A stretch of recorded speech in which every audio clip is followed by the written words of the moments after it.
আসসালামু আলাইকুম বন্ধুরা, কি অবস্থা সবার? কেমন আছেন সবাই? আশা করি সকলে খুবই ভালো আছেন। বন্ধুরা, এই মুহূর্তে আমি যদি আপনাদের পছন্দের কয়েকটি কার্টুনের নাম বলতে বলি, তাহলে আপনারা নিশ্চয়ই খুব সুন্দরভাবে কয়েকটি কার্টুনের নাম বলে দিবেন। কিন্তু আমি যদি জিজ্ঞেস করি এসব কার্টুনের প্রথম পর্ব কেমন ছিল, অর্থাৎ শুরুর ইতিহাসটা কেমন ছিল, তাহলে আপনারা অনেকেই থমকে যাবেন। তবে থমকে যাবার কিছুই নেই, কারণ আজকের এই ভিডিওতে আমরা জনপ্রিয় 5টি কার্টুনের প্রথম পর্ব কেমন ছিল সেটা সম্পর্কে জানবো। আর হ্যাঁ গাইস, এটা হচ্ছে সেকেন্ড পার্ট। যারা পার্ট অন দেখেননি তারা আই বাটনে ক্লিক করে অথবা ডেসক্রিপশনে লিঙ্ক দেওয়া আছে, সেখান থেকে দেখে আসতে পারেন। তবে ভিডিওটি শুরু করার আগে সবার কাছে ছোট্ট একটি অনুরোধ থাকবে, যারা এখনো আমাদের চ্যানেলটিকে সাবস্ক্রাইব করেননি তারা প্লিজ লাইক এবং সাবস্ক্রাইব করে আমাদের সাথেই থাকুন। তো বন্ধুরা, পুরো ভিডিও জুড়ে আমি আছি আপনাদের ভাই ইমন। তো আর কথা না বাড়িয়ে চলুন মূল ভিডিওতে যাওয়া যাক। নাম্বার 5, শিবা।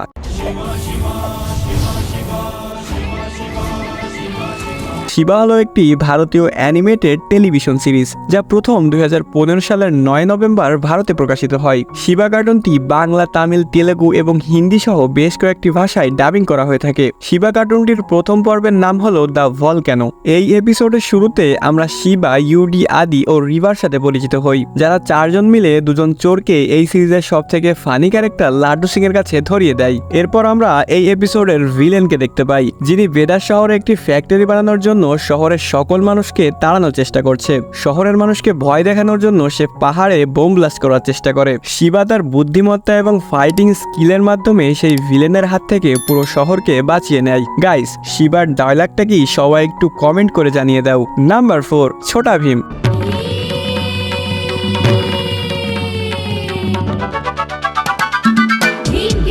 ছোটা ভীম ভারত ও বাংলাদেশের বাচ্চাদের কাছে খুবই জনপ্রিয় একটি টেলিভিশন সিরিজ। ছোটা ভীম সিরিজটি 2008 সালের 6 এপ্রিল প্রথম ভারতে প্রকাশিত হয়। ছোটা ভীম কার্টুনটি ইংলিশ, হিন্দি, তামিল, তেলেগু এবং বাংলা সহ বেশ কয়েকটি ভাষায় ডাবিং করা হয়ে থাকে। এই কার্টুনটি এতটাই জনপ্রিয় যে এটা থেকে অনুপ্রাণিত হয়ে বিভিন্ন বই, কমিক্স, খেলনা এবং পোশাক সহ বিভিন্ন পণ্যদ্রব্য তৈরি করা হয়েছে। ছোটা ভীম কার্টুনের প্রথম পর্বের নাম হলো হোয়ার ইজ ভীম। পর্বের শুরুতেই আমরা খুবই সুন্দর একটি গ্রামকে দেখতে পাই, যেখানে একটি মহিলা লাড্ডু বিক্রি করছিল।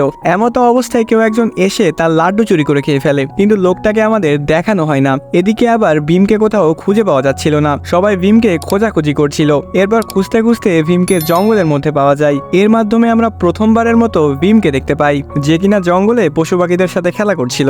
এরপরে হঠাৎ পাহাড়ের আগ্নেয়গিরির ফলে বিশাল একটা পাথর নিচে এসে পড়তে থাকে। এটা দেখে ভীম সেই পাথরটাকে আটকাতে যায়, কিন্তু দুর্ভাগ্যবশত ভীম পাথরের নিচে পড়ে যায়। সবাই তো ভেবেছিল ভীম হয়তো মারাই গিয়েছে, কিন্তু এই ভাবনাকে দূর করে দিয়ে হিরোর মতো পাথরটাকে নিয়ে উপরে উঠে আসে ভীম এবং পাথরটাকে পাহাড়ের উপর আগ্নেয়গিরির মুখের উপর ছুঁড়ে ফেলে দেয়। নাম্বার 3, মিস্টার বিন।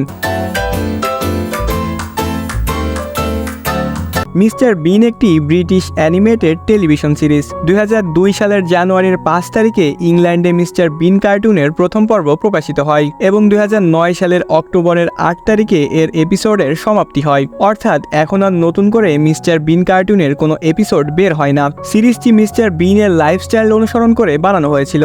মিস্টার বিন কার্টুনের উপর ভিত্তি করে বিভিন্ন বই, ভিডিও গেমস এবং একটি ফিউচার ফিল্ম বানানো হয়েছে। মিস্টার বিন কার্টুনটির প্রথম পর্বের নাম হলো ইন দ্য ওয়াইল্ড। গল্পের শুরুতেই আমরা মিস্টার বিনকে দেখি, তিনি টিভি দেখতে দেখতে খাওয়া দাওয়া করছে। তার সাথে তার প্রিয় পুতুল টেডিকেও দেখতে পাই। তবে সেখানে মিস্টার বিনের খাওয়া দাওয়ার দৃশ্যটা খুবই ফানি ছিল।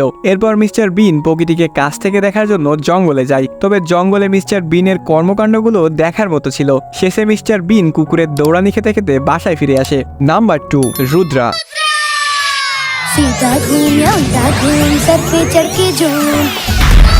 রুদ্রা কার্টুনটি হলো একটি ভারতীয় animated magic fiction television series, যা গ্রিন গোল্ড অ্যানিমেশন ও মায়া ডিজিটাল স্টুডিও দ্বারা তৈরি করা হয়েছে। এটি 11 জুন 2018 সালে নিকোলোডিয়ান ইন্ডিয়াতে প্রথম প্রকাশিত হয়েছিল। রুদ্রা কার্টুনটি হিন্দি, তামিল, তেলেগু, গুজরাটি, মালায়ালাম, বাংলা সহ বেশ কয়েকটি ভাষায় ডাবিং করা হয়ে থাকে। তো যাই হোক, রুদ্রা কার্টুনটির প্রথম পর্বের নাম হলো ট্র্যাপ অফ শাকাল। এপিসোডের শুরুতেই আমাদের সানসিটির সাথে পরিচয় করিয়ে দেওয়া হয়। বলা হয় সানসিটি খুবই শান্তিপূর্ণ একটি শহর, এখানে সবাই ম্যাজিশিয়ান। তবে তারা এই ম্যাজিক কখনো খারাপ কাজে ব্যবহার করে না। তারপর আমরা সানসিটির মালিক জয় সিং এর সাথে পরিচিত হই। এরপর আমরা এই সিরিজের প্রধান চরিত্র রুদ্রাকে দেখতে পাই। রুদ্রা কার্টুনটির প্রথম পর্ব থেকেই আমরা সানসিটি এবং কালসিটির মধ্যে শত্রুতা লক্ষ্য করি।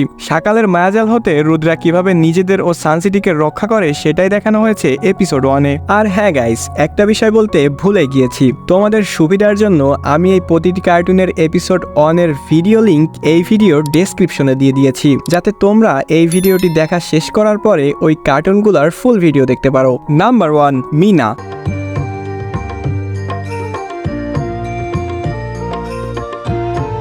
মিনা বাংলাদেশের একটি খুবই জনপ্রিয় অ্যানিমেটেড টেলিভিশন সিরিজ, যা 1993 সালে ইউনিসেফ দ্বারা তৈরি করা হয়েছে। কার্টুনটি ইংলিশ, বাংলা, হিন্দি, নেপালি এবং সিঙ্গলি সহ বেশ কয়েকটি দক্ষিণ এশীয় ভাষায় ডাবিং করা হয়েছে। মিনা কার্টুন থেকে ইন্সপায়ার হয়ে বিভিন্ন বই, কমিক্স এবং গেমস তৈরি করা হয়েছে। 1993 সালে এর প্রথম এপিসোড প্রকাশিত হয়। তবে সবথেকে মজার বিষয় হলো মিনা কার্টুনটির মাত্র 37টি এপিসোড রয়েছে এবং মাত্র এই 37টি এপিসোড দিয়ে এই কার্টুনটি এতটা জনপ্রিয়তা অর্জন করেছে। তো যাই হোক, মিনা কার্টুনটির প্রথম পর্বের নাম হলো আমি মিনা। পর্বের শুরুতেই আমরা মিনাকে দেখতে পাই। সে বলে যে সে তার নাম মিনা, সে একটি গ্রামের মেয়ে। সে যদি কোনো স্বপ্ন দেখে তাহলে সেটি তার গ্রামের মানুষ এবং তার গ্রামকে নিয়ে দেখে। এরপর মিনা ও তার ভাই রাজু একসাথে স্কুলে যায়। তার বাবা যখন দোকানদারের কাছ থেকে ধার নেওয়ার জন্য যায়, মিনা তখন পড়ালেখা জানার কারণে তার বাবাকে দোকানদারের ধোকার হাত থেকে বাঁচায়। বাবা থামো, সে 800 টাকা রাখে নাই, সে 1800 লাগছে। তাছাড়া যখন একটি চোর মিনাদের মুরগি চুরি করে নিয়ে যায়, তখন মিনা তার বুদ্ধিকে কাজে লাগিয়ে চোরটিকে ধরে ফেলে। আসলে মিনা কার্টুনে বাংলার রূপবৈচিত্র্যের পাশাপাশি একটি মেয়ে কিভাবে শিক্ষা অর্জন করে এবং বিভিন্ন অপরাধমূলক কর্মকাণ্ডের বিরুদ্ধে রুখে দাঁড়ায়, সেটাই দেখানো হয়েছে এই কার্টুনে।